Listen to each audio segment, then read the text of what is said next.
Hello friends, स्वागत है आप लोग का एनसीईआरटी जोन में।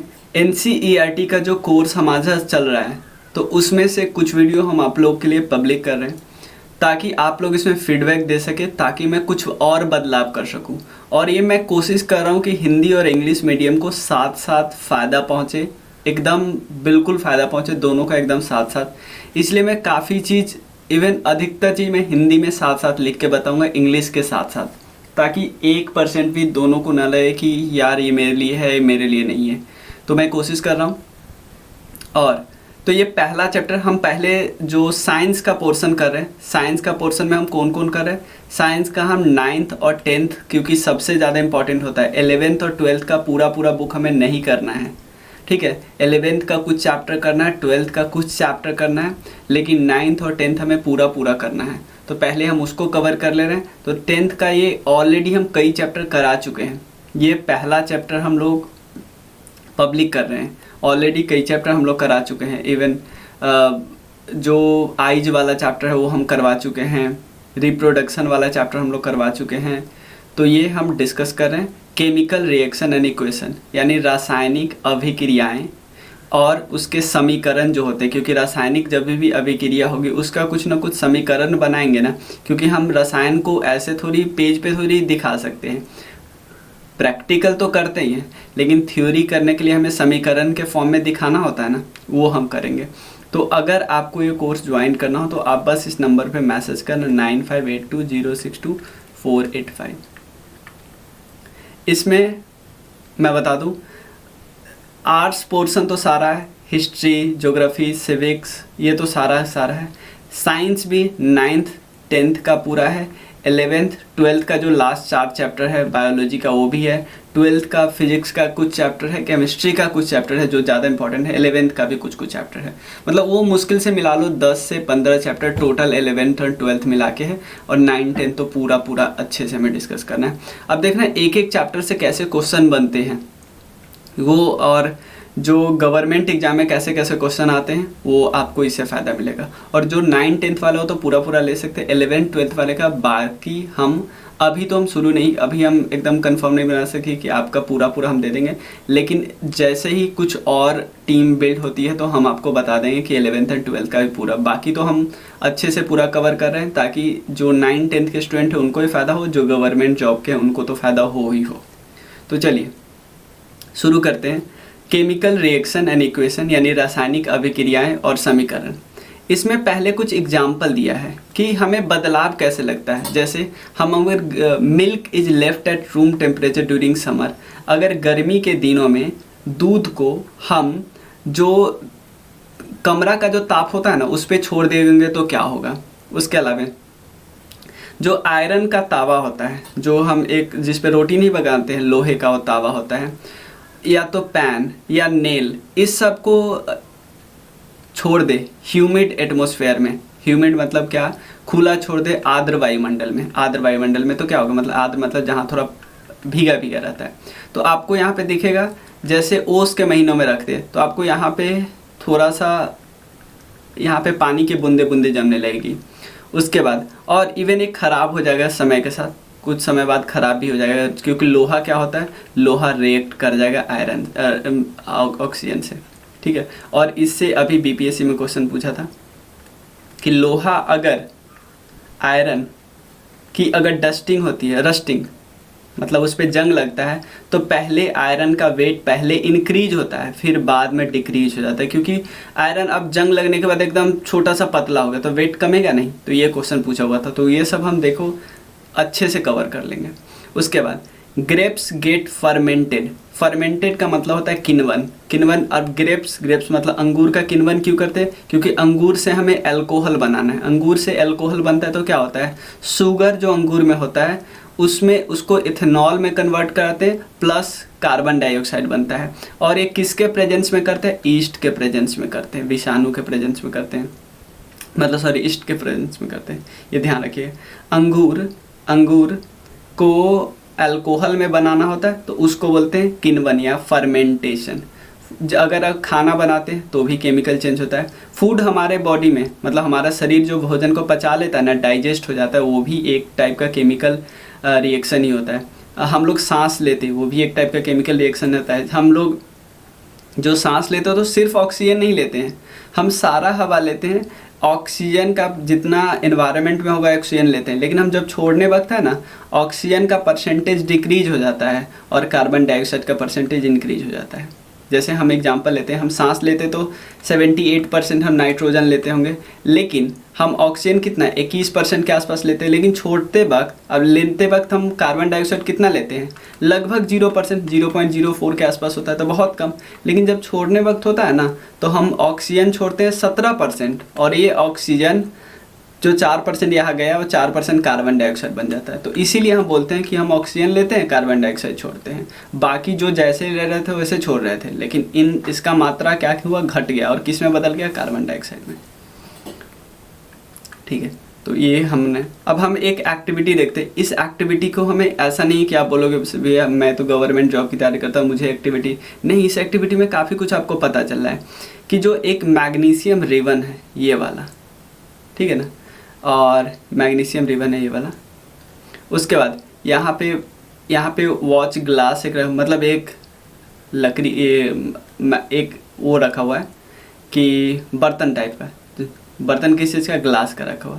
तो यहाँ पे रिबन, ये वाला रिबन की बात करें, ये वाला, इसको अगर जला रहे हैं, जलाएंगे, यहाँ से नहीं आता है, यहाँ से आग आता रहता है, यहाँ से आग आता है, तो अब रिबन को जलाओगे तो जलते जलते धीरे धीरे राख निकलेगा, और ये जो यहाँ से रोशनी निकलता है, आपसे पूछा जाए कि भाई रोशनी किस कलर का होता है, ये पूछा जा सकता है। भाई ये वाइट फ्लेम होता है, उजला कलर का फ्लेम होता है, और उजला कलर का ही पाउडर गिरता है, और ये गिरता है वो क्या होता है, मैग्नीशियम ऑक्साइड। तो आप बोलते हो जलेगा कैसे, क्योंकि मैग्नीशियम रिएक्ट कर जाता है O2 से, ऑक्सीजन से, मैग्नीशियम रिएक्ट कर जाता है ऑक्सीजन से, तो क्या बनाता है, MgO2, मैग्नीशियम ऑक्साइड बना लेता है। एक और है, यहाँ पे एक्टिविटी दिए हुआ है, हम इसको कर ही लेते हैं क्योंकि इससे भी पूछा जा सकता है। देखो इसमें लेड नाइट्रेट का आपको फॉर्मूला याद होना चाहिए। लेड नाइट्रेट का फॉर्मूला क्या होता है, लेड का फॉर्मूला होता है PbNO3 whole twice, lead nitrate. और उसमें आप पोटेशियम को हम क्या बोलते हैं, Ki, पोटेशियम को K बोलते हैं, आयोडाइड का I।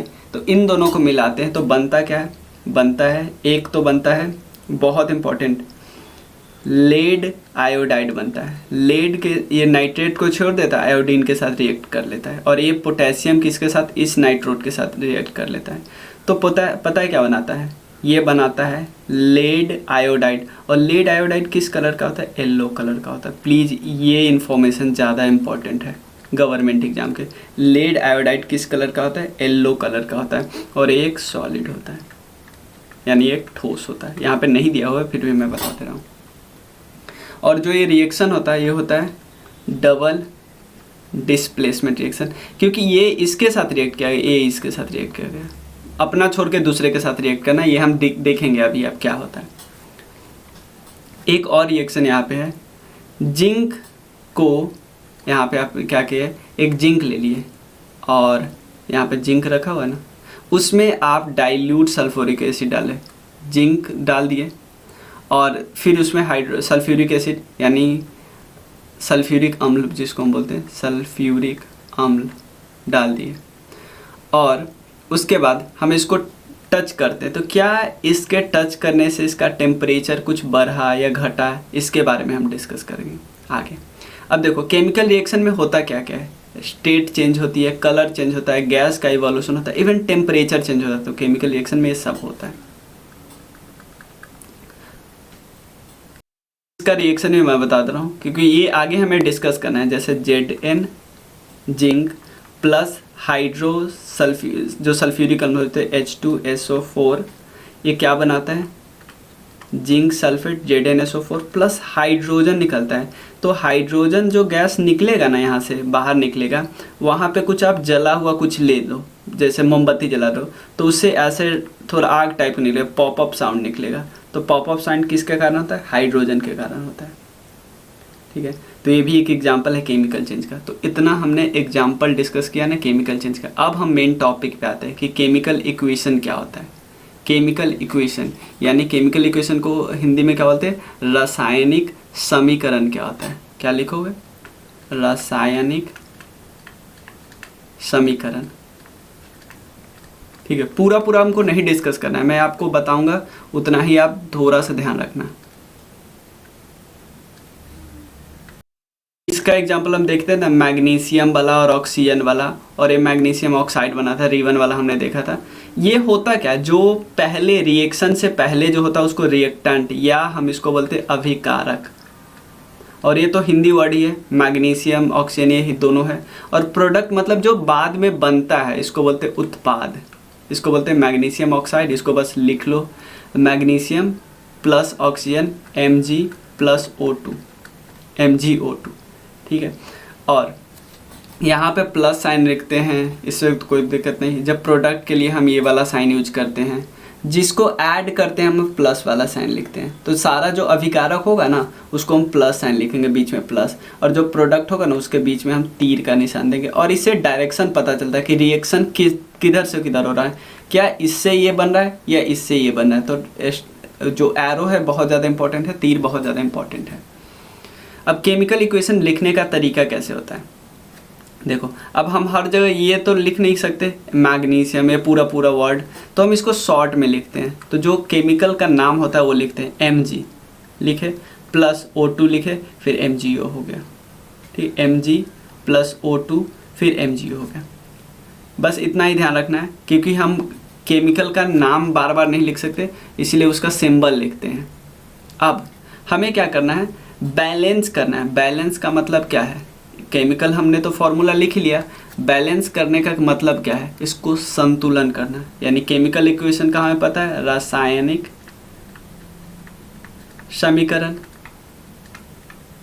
और इसको करना क्या है, इसको बैलेंस करना है, यानी संतुलन करना है। भाई संतुलन का मतलब क्या है, एक इक्वेशन है Zn plus H2SO4, ZnSO4 plus H2, हमने ये देखा है। जिंक वाला प्लस उसमें सल्फ्यूरिक एसिड मिला है तो जिंक सल्फेट बना, हाइड्रोजन निकला जिसे पॉपअप साउंड निकला था अगर आप जलाए हुए चीज़ को उसके सामने लाते हैं। तो यहाँ पे अब बोलो कि आप ऐसा क्यों कर रहे हो, क्यों संतुलन के लाने की ज़रूरत है। क्योंकि हमें पता है कि जो टोटल मास होता है रिएक्टेंट का, वो रिएक्टेंट यानी अभिकारक का जो टोटल वजन होगा वो बराबर होगा किसके, उत्पाद के टोटल वजन से, कुल वजन से। मतलब वजन मतलब द्रव्यमान, यानी अभिकारक का जो द्रव्यमान होगा वो बराबर होगा उत्पाद के द्रव्यमान से। यहाँ पे लिखा हुआ है ना, total mass of element present in the product of chemical reaction has been equal to the total mass of element present in the reactant. बराबर होना चाहिए, अभिकारक का द्रव्यमान और उत्पाद का द्रव्यमान बराबर होना चाहिए, हमें पता होना चाहिए। तो नंबर ऑफ एटम बराबर होता है तभी ये तो होगा। तो नंबर ऑफ एटम कैसे बराबर देखेंगे, देखो आप यहाँ पे देखो, यहाँ पे Zn कितना है, इधर भी एक है इधर भी एक ही है, कोई दिक्कत नहीं। ये मतलब कि नंबर ऑफ जो एटम है वो बराबर है दोनों साइड, कोई दिक्कत नहीं है, ठीक है ना। और इसको होता है परमाणु बोलते हैं, परमाणु की संख्या बाएं साइड में LHS, और ये है रिएक्टेंट को बोलते हैं अभिकारक, नंबर तो संख्या, प्रोडक्ट को बोलते हैं उत्पाद, एटम परमाणु।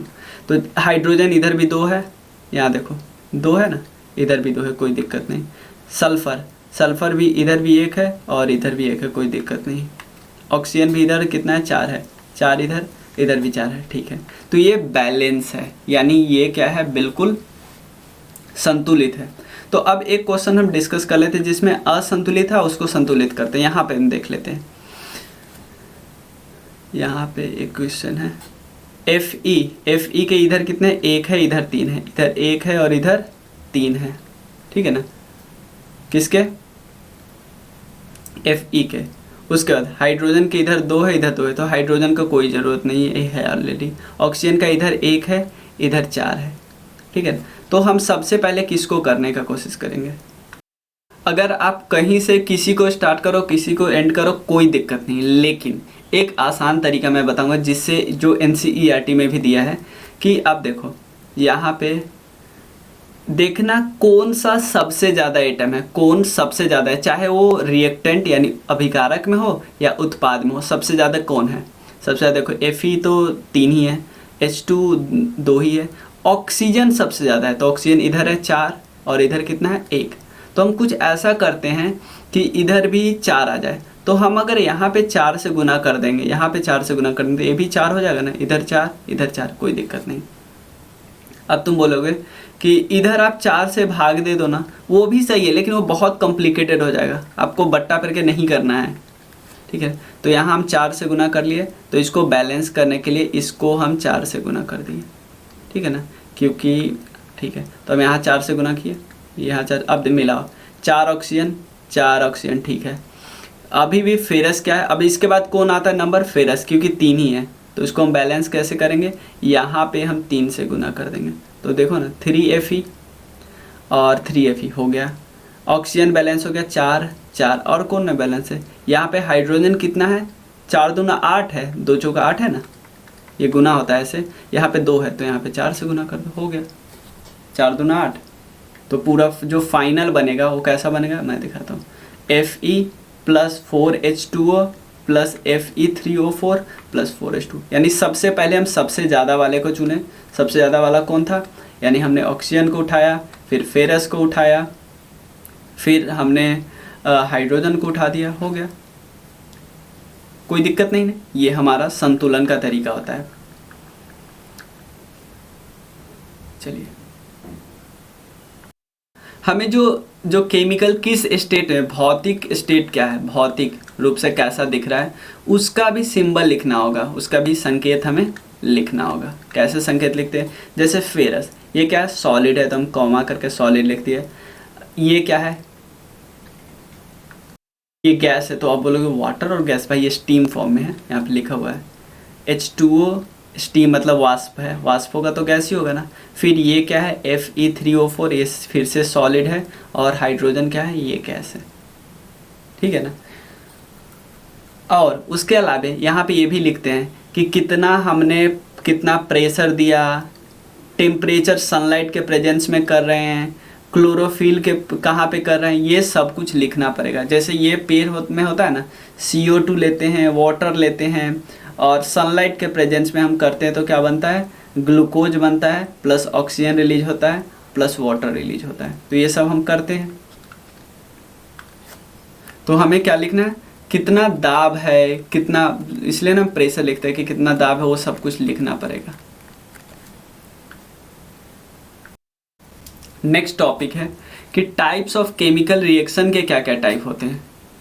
तो यानी रासायनिक जो अभिक्रिया होती है, रासायनिक अभिक्रिया, उसके कितने प्रकार होते हैं। रासायनिक मैं एक एक करके पूरा हिंदी में बताना वाला हूँ, ठीक है।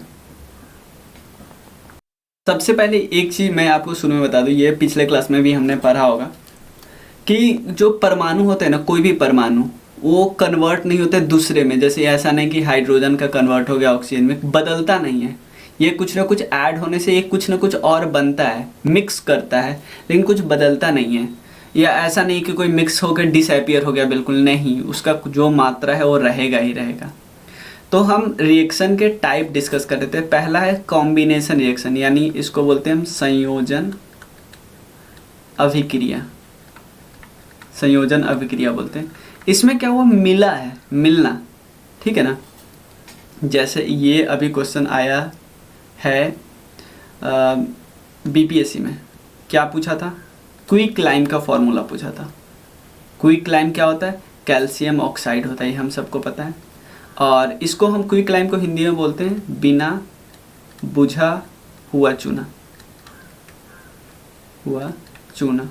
और इसको बोलते हैं बुझा हुआ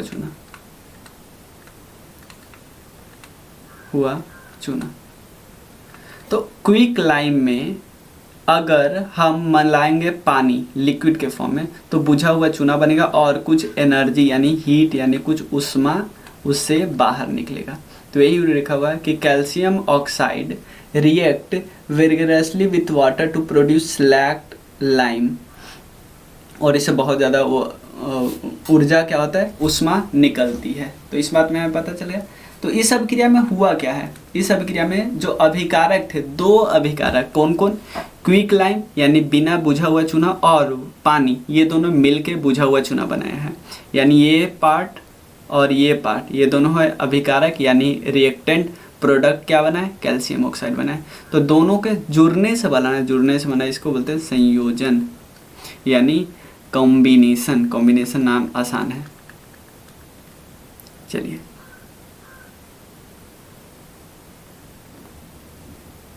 यहाँ पे देखो, जो कैल्शियम हाइड्रोक्साइड या सिलेक्ट लाइम जो हम यूज कर रहे थे उसका क्या पता पार्ट होता है, उसको यूज किया जाता है, हम दीवारों में पेंट वगैरह करने के लिए यूज किया जाता है। कुछ समय बाद देखो, जैसे ही वहाँ पे शुरू में तो वो कुछ नहीं करता है, बाद में वो कार्बन डाइऑक्साइड से रिएक्ट कर जाता है और एक पतला सा लेयर बना लेता है। किस चीज़ का, कैल्शियम कार्बोनेट का पतला लेयर बना लेता है। सिंपल समझो, कैल्शियम हाइड्रोक्साइड जो स्लैक्ड लाइम है यानी बुझा हुआ चूना है, उसको आप वो कार्बन डाइऑक्साइड, क्योंकि दीवार में लगाने के बाद वो चारों तरफ कार्बन डाइऑक्साइड होगा, उससे रिएक्ट करेगा और कैल्शियम कार्बोनेट का एक पतला दीवार बना लेगा। किसका, कैल्शियम कार्बोनेट का।